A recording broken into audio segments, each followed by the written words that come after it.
Oke, berarti sebenarnya bahasa roh itu bukan dibuat-buat dan juga ini ya Pak ya, artinya ada juga sempat saya baca ya, bahwasanya beberapa juga yang para ahli juga sebenarnya membahas tentang bahasa roh ya Pak. Bahasanya sebenarnya bahasa roh itu harus bisa diterjemahkan, padahal kita dari bilang nggak bisa ditafsirkan. Terus boleh berbahasa roh, mereka tahu bahasa roh, tapi bahasa roh itu hanya engkau pakai kepada Tuhan pada saat kau berdoa di dalam kamar, bukan di depan jemaat. Bukan, karena gini, kalau nanti kita berbahasa roh nih, tiba-tiba nih kita memenangkan satu orang atau mungkin orang agama lain nih masuk pada saat ibadah.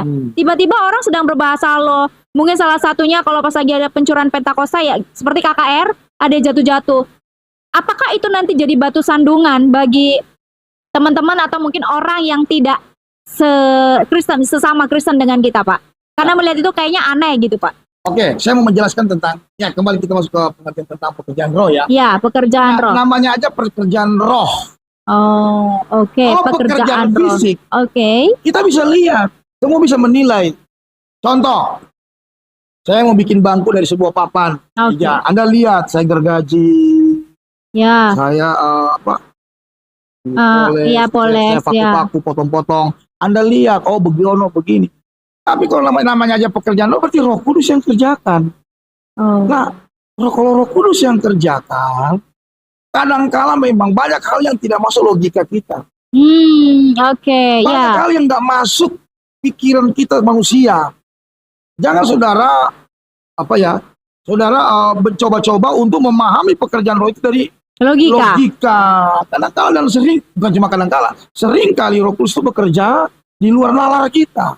Anda lihat bagaimana ketika Saul dipenuhi Roh Kudus, dia gelepar, dia kepenuhan seperti Nabi. Dia gelepar, tiduran, gelepar. Mungkin orang akan berkata, apa ini?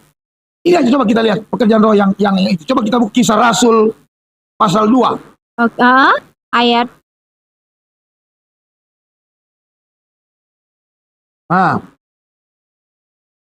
Dulu ya. Kisah Rasul pasal 2 ayat 13. Silakan ayat 13. Dari ayat 12 baca. Dari ayat 12. Mereka semuanya tercengang-cengang dan sangat termangu-mangu sambil berkata seorang kepada yang lain, apakah artinya ini? Tetapi orang lain menyindir, mereka sedang mabuk oleh anggur manis. Nah, jadi peristiwa ini ketika terjadi pencurian Roh Kudus di loteng Yerusalem. Itu ada 120 orang murid berkumpul di situ. 120 orang murid berkumpul di situ. Dan di Yerusalem pada waktu itu berkumpul bangsa-bangsa dari segala macam bahasa. Ada orang Arab, orang Elam, Mesopotamia yang punya bahasa masing-masing. Jadi ketika Roh Kudus turun kepada 120 orang murid di loteng Yerusalem, mereka semua orang Yahudi. Mereka nggak ngerti bahasa Arab, nggak ngerti bahasa Elam, tapi ketika Roh Kudus turun, mereka berbahasa-bahasa. Ada yang bahasa Arab, ada yang bahasa Mesopotamia, ada yang bahasa Elam. Nah, orang-orang Yahudi waktu itu bingung melihat, ngomong apa? Kok mereka ini bisa ngomong bahasa kita? Ya, mereka ngomong bisa bahasa kita, padahal mereka orang Yahudi. Ada apa ini? Ternyata waktu Roh Kudus turun, coba kita, apa yang dikatakan oleh orang-orang? Coba kita lihat ayat 11. Dari ayat, baca dari ayat yang ke-7. Silakan. Ayat ke-7. Mereka semua tercengang-cengang dan heran, lalu berkata, bukankah mereka semua yang berkata-kata itu orang Galilea? Bagaimana mungkin kita masing-masing mendengar mereka berkata-kata dalam bahasa kita sendiri, yaitu bahasa yang kita pakai di negeri asal kita?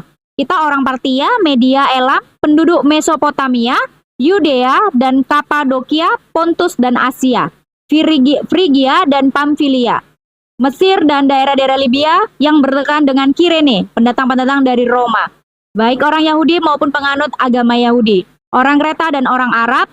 Kita mendengar mereka berkata-kata dalam bahasa kita sendiri tentang perbuatan-perbuatan Allah yang dilakukan tentang Allah. Apa?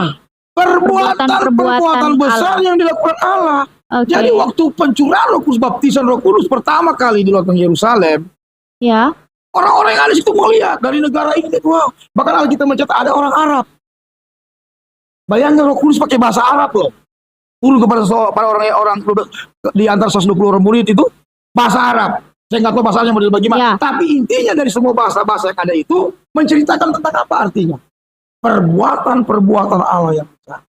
Oh. Orang sampai Alkitab mencatat, mereka tercengang-cengang, bingung. Memang begitu. Orang kalau nggak ngerti pekerjaan Roh Kudus, bingung. Maka ada yang ngomong begitu, coba lihat ayat 13. Tetapi orang lain menyindir mereka apa? Ya. Mereka sedang mabuk oleh anggur manis. Nah, zaman sekarang terjadi. Orang-orang yang nggak ngerti pekerjaan roh, orang-orang yang liberal cara berpikirnya, dianggap orang yang kepenuh Roh Kudus itu orang yang bodoh, orang yang tolol, mabuk dia. Ya, betul, sesat. Dari dulu udah seperti itu sudah. Iya, sesat lah. Karena sudah tercatat. Zaman dulu orang bilang dia mabuk. Jadi artinya gini, kalau Anda nggak ngerti, ya, jangan coba-coba ambil satu ayat. Ya. Kemudian diartikan semuanya. Ini banyak juga saya lihat pendeta-pendeta, maaf ya, saya bukan menganggap saya pendeta. Iya. Banyak juga pendeta-pendeta sudah terkenal. Mereka pakai ayat ini, peristiwa Loteng Yerusalem, yang menyatakan bahwa bahasa roh itu harus diartikan. Orang yang mengerti. Iya. Salah. Ada yang mengerti.